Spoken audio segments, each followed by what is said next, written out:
Hi everyone, welcome back to SwitchUp. I am joined by Glen, of course, and we're going to tell you about 6 interesting games we've been playing this week. Yep, this is one of our favourite videos to make. We talk about 6 games, 3 each that we've been playing recently. They can be new games, but they don't have to be. Just anything we've been playing or has caught our attention for whatever reason. As we said in the last one, our loyalty scheme is now live on the website over at switchup.gg. It's a little bit like Nintendo's gold coins, except it's called SwitchUp tokens, and it doesn't stop you still getting your gold coins, so go and check that out. So which games have we been playing this week? Well, let's find out.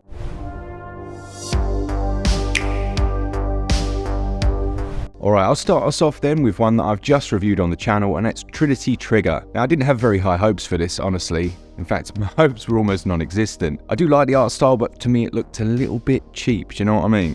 Yeah, this is not one I know much about at all, other than maybe seeing a couple of screenshots. So what exactly is it? What sort of game is it? So it's an action RPG in the 90s style, and that's a self-described way of looking at it. It does though, and I think this is the thing that caught my attention, it does have a few designers from the Mana series. Oh, okay. Right, yeah, so I've played some of the Mana series. I played Secret of Mana back in the day, which I think is probably the best known one. Because obviously the third one in the series didn't leave Japan back at that time. And the first one in the series, I think, was actually classed as a Final Fantasy game outside of Japan. Nice. So that's why I texted you the other day and I was like, all right, in the Mana series, how did you play co-op? And you were like, oh, you had to do this, but you need to choose a certain accessory or something. Yeah, the Super Nintendo only had 2 ports for controllers. Right. And it was a free-player game, so you needed what was called a multi-tap, which came... I mean, the only game I can remember using it other than Secret of Mana was Bomberman, and I think it actually came with the game. You could get like a pack with it, you know, packed in. That just reminds me of the many different accessories you needed to use. Remember, like the Nintendo 64, you had like packs that went in the bottom, Rumble pack that went in the bottom. There was another one, wasn't there? Yeah, you had a Rumble pack. You had like a transfer pack, didn't you? The things like Pokemon to get your Pokemon up onto the what was it called? Stadium, Pokemon Stadium. But going back to the Super Nintendo, you had you had the Super Scope. Do you remember that? Whacking big bulking gun that you could buy and put on your shoulder. I remember that thing. That was yeah, it was funny, wasn't it? I suppose that still happened all the way up to things like the Wii, didn't it? You were getting accessories or not accessories, what do you call them? Peripherals, that's the word I'm looking for, thank you. Peripherals indeed. But yeah, overall, hang on, what's this game called again? Yeah, so Trinity Trigger, back on the topic, Glen, come on, less peripherals, yeah? This is, I wouldn't say it changes anything, you know? It doesn't change anything within its genre. It's very easy to pick up, it's an action RPG. It's got a storyline though that I did find easy to follow, and with some of the games that I've reviewed in the last couple of weeks, easy to follow doesn't come close to describing their narratives. But this was very easy to understand. Doesn't mean it's less ludicrous than normal, you know, you've got these ancient gods having a battle and then their weapons fall to earth. They then appear as children and, you know, all the classics. But I actually understood what was going on, and the voice acting was okay. The translation actually I thought was quite good.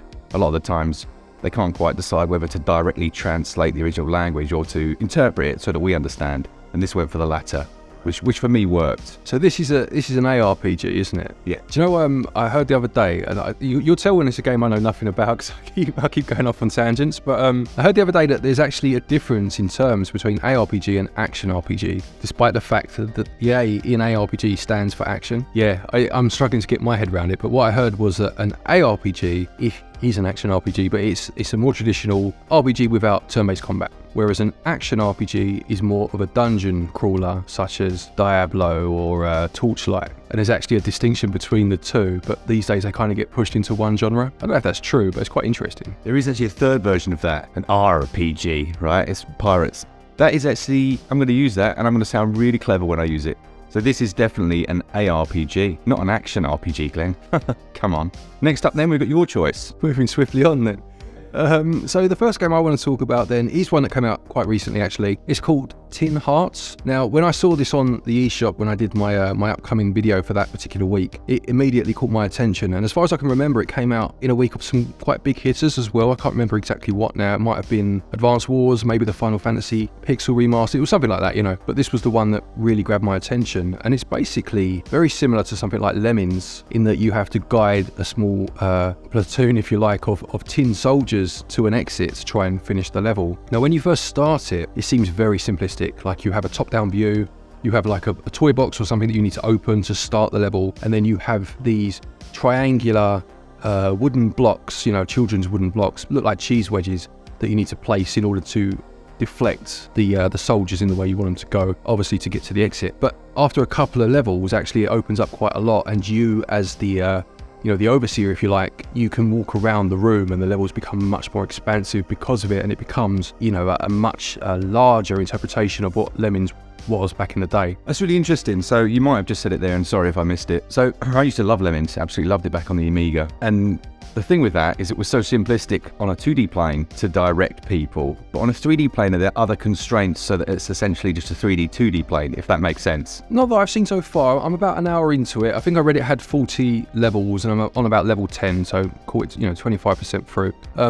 What you'll find is that the level will start and you won't even know necessarily where the start and the exit are, because you have to have a look around the room. And also environmental features might come into play. For example, there'll be 2 tabletops and the exit's on the other tabletop, and at first you think, well, how on earth can I get across? But then there's like a toy drum on the floor, and you can divert them into the path of that. They'll jump off the table, hit the drum and bounce across, so it's just nice little things like that. It's I'm pleased actually it opened up, because I played the first few levels and I was like, I like this, paid 27 quid for it, physical.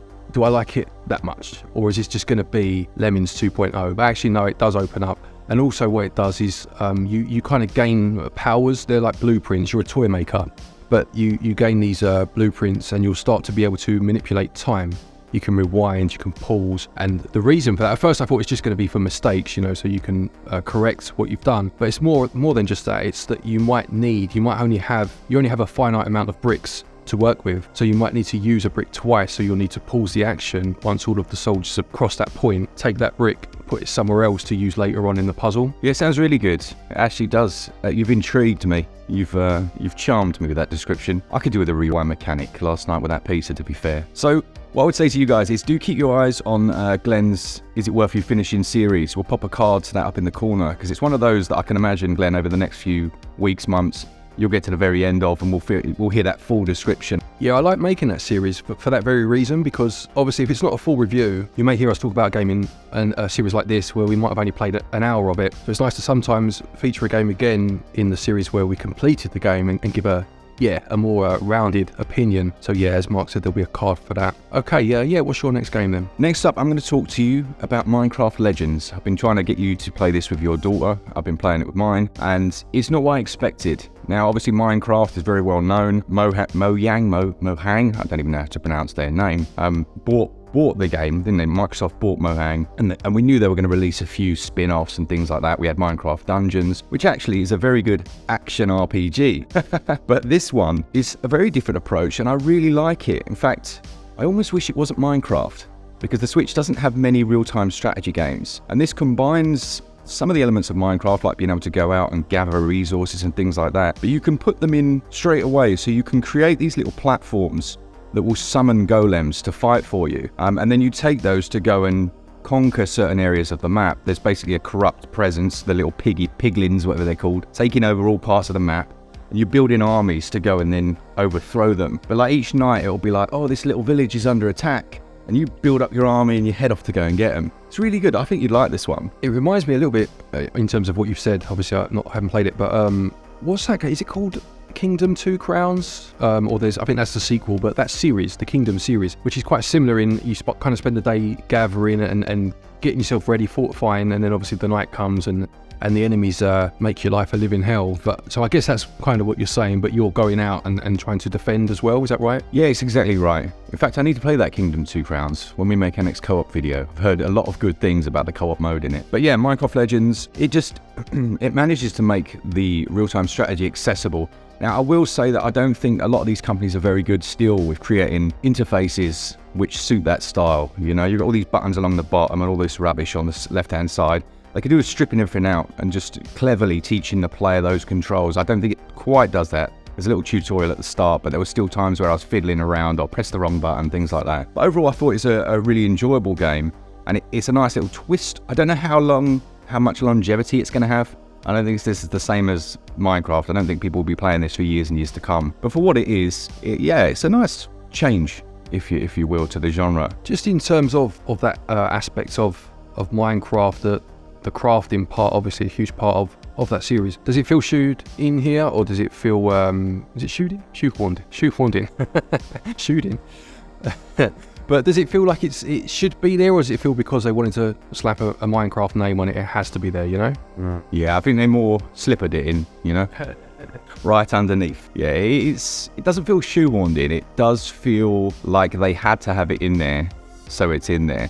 But then I would say that only applies to gathering resources, because you can go to an area of trees, click a button, and like a big square will pop out, and then this weird creature will just gather stuff. Like, it just dissolves it. It's like a reverse loading screen, you know, like a reverse 3D printer. But then the opposite of that is being able to build things is really nicely done. You can pretty much put something anywhere, and you'll need to use that in combat. So you'll go and attack a base, and you'll be like, oh crap, there's a moat filled with lava, so you quickly whip a bridge across it. In that regard, it feels a bit more like some of the Lego games, like Lego Worlds and things like that. Yeah, that's actually quite a, you know, ingenious way of using it, isn't it? Using the license in that you'd need to to construct things to get across obstacles that stand in your way in terms of what the enemy are putting in front of you. Okay, yeah, that sounds good. Lovely. Right, my next game then is talking about Lego, funny enough. I've got to get the title right here. It's the Lego Ninjago movie, the video game, or a selection of words that sound like that.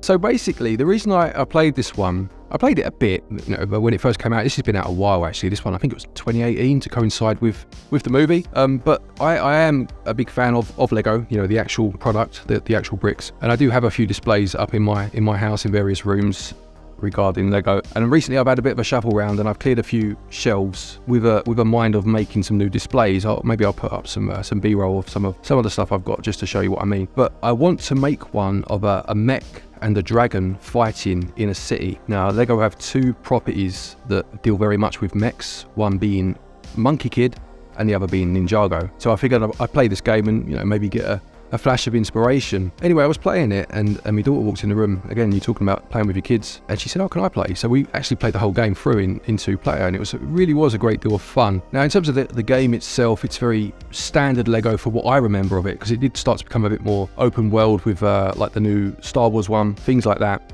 It's quite linear in terms of the levels. It does try to add, you know, ninja-esque moves with wall running and things like that. It's quite combat heavy, but still quite standard. But playing with someone else, especially one of your kids, it does make it just naturally, it's more fun, you know. And it was quite funny because my she's not a huge gamer, and you know she'll dabble in it, and she spent half the time like running into a wall. So there was this ongoing joke through the whole game that was her ninja power, running into walls, you know. But you know, it's a decent game. It's not too bad. It's very buggy though.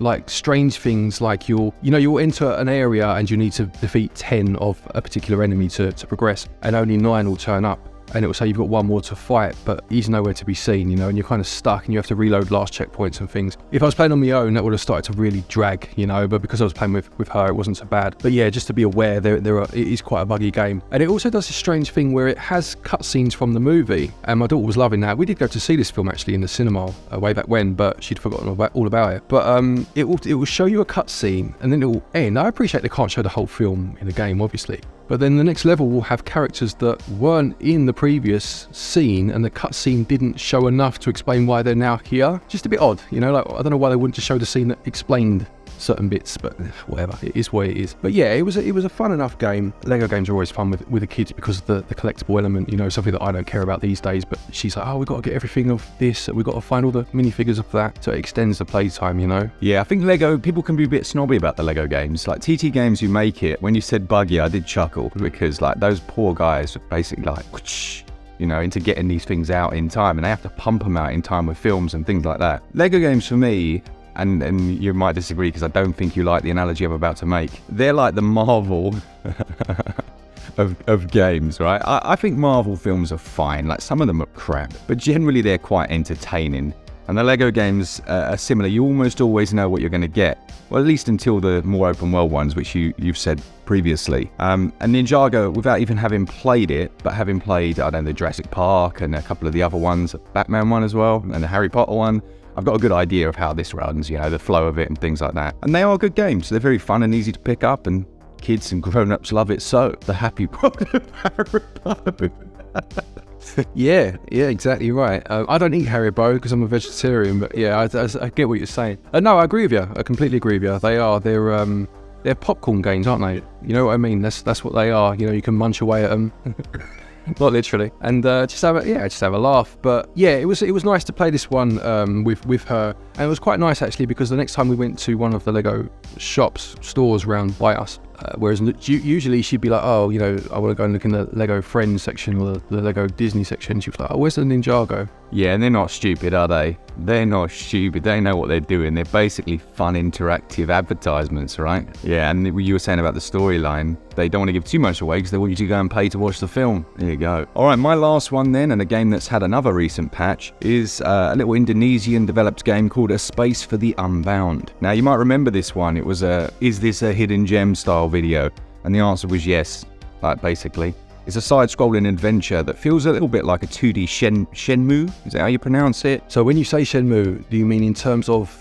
Shenmue had quite an interesting life element to it, life sim element that you wouldn't have necessarily expected, and was very unique for its time. Is that the comparison you mean? No, in that regard, it's a terrible comparison. This is more a traditional adventure. You've got a very set, specific thing that you'll need to do for someone. And it's quite basic sometimes, but it will have things like you go to an arcade, and then it will switch into like a 2D Street Fighter montage, you know, where he's battling these thugs and stuff like that. So it just puts in mini games throughout it, which you don't expect a lot of the time. Yeah, no, that is what I meant. Sorry, I explained it terribly. That's what I meant with the life sim. There were just parts where you almost took a break from playing a game and just went and did other stuff. That's what I meant, sorry, yeah. So I've seen your review actually of this, and I loved the art style, really quite beautiful game. How much actual game is there here, you know? It's an interesting question because it depends what you would class as game, right? Like for me, I'm very much an old school point and click fan, so I can deal with quite heavy storyline, but you are constantly doing stuff.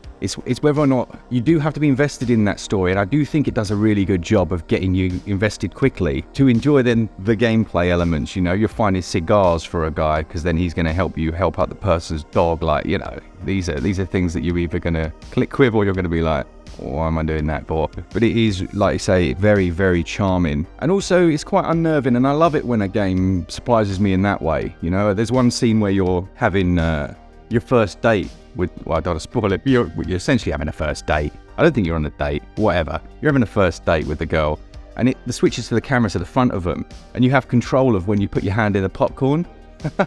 And then she obviously does it at the same time, and you're basically trying to time it so you touch hands. But then straight after that, you get warped to this weird cat world, and it's like, what the crap is going on? And it turns out she has these almost powers like you'd find in something like Life is Strange, and she can change the perception of the world, but you never really know if it's real. And then it's like a dream within a dream, and yeah, I don't want to go too spoiler heavy, but it really does throw in some shocking moments, and you're like, oh, okay, that's actually got me a lot more interested than if we were just on a date and then, you know, going to the arcades. Yeah, again, I remember seeing the upcoming or putting it, sorry, in the upcoming, and it had, I think the description was something like it's a day in the life of a teenager during 1990s Indonesia or something like that. But it did look / sound as if there was kind of almost like a Stranger Things vibe, and I did wonder, because it never explicitly mentioned it, whether it just alluded to or whether it, you know, kind of full on went that way too. So it sounds like it does have some sort of fantastical element to it as well. Yeah, it really does. Yeah, I do like those small little moments. There's like stealth aspects as well, where you're creeping away from your teachers, trying to get out of school. You have to get a rope and like climb out the back, over the back wall, which is quite funny. There's little gangs in there. All of these types of games now, I think I appreciate them way more as an old fogey. There's little references that, even though this is Indonesia, we still have the same things, you know, those arcades. Some of the shops that just don't exist anymore because they don't need to. Yeah, I really like this. It's like a comfortable, I don't know, hat. I don't know why I said hat and not jumper. Jumper felt right, I went with hat. Maybe it's because I haven't got as much hair as I used to. There was actually a game on the 3DS, and the name of it completely escapes me. I'm hoping someone will remember and put it in the comments, but it was quite similar in some respects in that I think it was set in Japan. I'm pretty sure it was Japan, and it had this way about it where it was just a day in the life of, and you were in, you know, this lovely area of Japan, but it also had this fantastical element where you were collecting cards, like trading cards of mechs or like kaiju, and then sometimes you would battle other people with your cards, but it would I think the battles would play out as if it were really happening, you know? And I love that. Yeah, like you say, something I've got a lot more time for these days, where you do have the slow parts, and they don't even have to be punctuated by action parts. It's just nice to play a story sometimes. Yeah, I was thinking I would give an alternative pick as well. well, not an alternative, but another one you should play, and I was just trying to get the name of it there. Do you remember the Friends of Ringo Ishikawa? This is, yeah, it kind of reminds me of that a bit. Yeah, no, good shout. They're almost like a genre unto themselves, aren't they? Okay, yeah, so my last game is a platformer called Savage Halloween. Now, this has been out, again, a while, and it's one I did play quite a lot of back in the day and kind of picked up again recently. It's one of those, do you do this where you're looking on your Switch and you notice a game that you were, say, I don't know, 80-90% of the way through, and you're like, why didn't I finish that? And this is one of those games, and the reason I played it back then was actually for a potential review or to go in like a multi-review video, and that just never happened. So I picked it up again recently, and this is actually a very good game, and it's very cheap. I think it costs about £4.50, or obviously your regional equivalent. I think actually in Canada they get a good deal. It's like three Canadian dollars or something. But it's what I like about it, it's very traditional. It has like an 8-bit style to it. You have 3 characters to choose from. It tells a crazy story of like a monster rave. Once every year, all the monsters come to Earth to have a rave, and then they all get locked on the planet, and you play as one of 3 characters that are trying to send them back where they should be, you know. But it's very combat heavy. You know, you have a variety of different guns that you can pick up, almost run and gun, you know, but more platformer, I would say. And what happens is you make your way across the stages, and what I do like is that there's a lot of variety. So you have your traditional platforming stages, but there are sections where you're driving a car, say, or there's one part of it where you are, it's almost like the was it called the turbo tunnel in the old Battletoads game, but you're on the back of a huge penguin as you go down this tunnel, you know. It's a fun game. It's a genuinely fun game, and it's very cheap, and it's got 7 worlds or stages, whatever you want to call it, and each one has a number of acts, you know, and it has that classic, like, if you lose a continue, you'll go back to the start of the act you were on, whereas if you lose all of your continues, you go back to the start of the stage you were on. So it's quite fair in that respect. Yeah, just watching the trailer in the background there. This one's giving me like Ghouls and Ghosts vibes in certain places. Looks really nice. Yeah, and it also has, as I mentioned, there are a variety of different guns, and they're all quite crazy in terms of what they do. So you have one that fires like frogs, and they will fall downwards. So obviously, if you have an enemy below you, you can try and hit them. One that has almost like a spread gun from Contra. You have one that shoots little ghosts out, and the ghosts will almost like stick to the enemy or surround the enemy and do a bit more damage over, you know, period of time. Or there's like a chicken launcher, which is almost like I don't know what you call it, but it like sticks to the enemy like a proximity mine, I suppose, and then it blows up a couple of seconds later.